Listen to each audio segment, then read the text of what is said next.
undying skin. After practicing a few times, Baziashan got the knack of it and struggled to get through one minor cycle.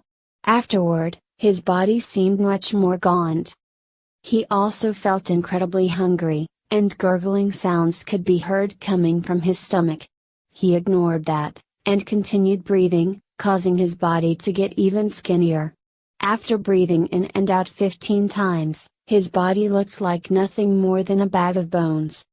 It was as if all the nutrients that existed inside of him had been sucked out of him. However, his skin looked even more resilient than before. Baziashan couldn't hold on any longer. His vision was fading, and his eyes had turned green from the indescribable hunger which filled him.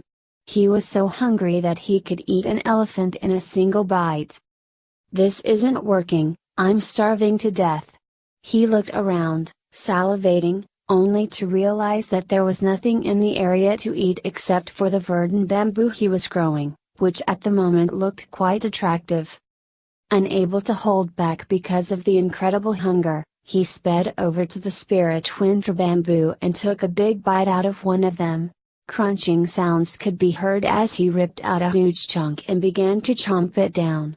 After swallowing, his face twisted, and he shivered from the bitter flavor. Too bitter. I need to eat some real food. He suddenly missed the ovens more than ever. Never before in his life had he ever been this hungry, so hungry that he felt like he was going to faint.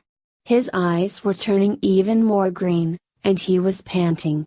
Finally, he bolted out of the courtyard. Racing down the mountain path at top speed, he would occasionally encounter other outer sect disciples. To them, it felt like a wind was blowing past their bodies, and they turned in shock to stare at Baziashan running off into the distance.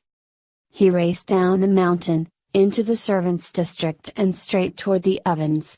Not wanting to waste time opening the door, he flew over the main gate. The oven's crew was in the middle of cooking. Now that Big Fatty Zhang and Third Fatty Hai were gone, Second Fatty Huang had become the leader. He was currently ladling out some rice gruel into a bowl, when suddenly a wind blasted in his face, and the bowl was gone, to be replaced by Baziashan's gaping mouth. Huh? Second Fatty Huang was startled, and stood there gaping for a moment. Before anybody could say anything, Baziashan grabbed one of the nearby woks and began to guzzle it down. Apparently that wasn't enough, because he then simply dunked his head into the wok.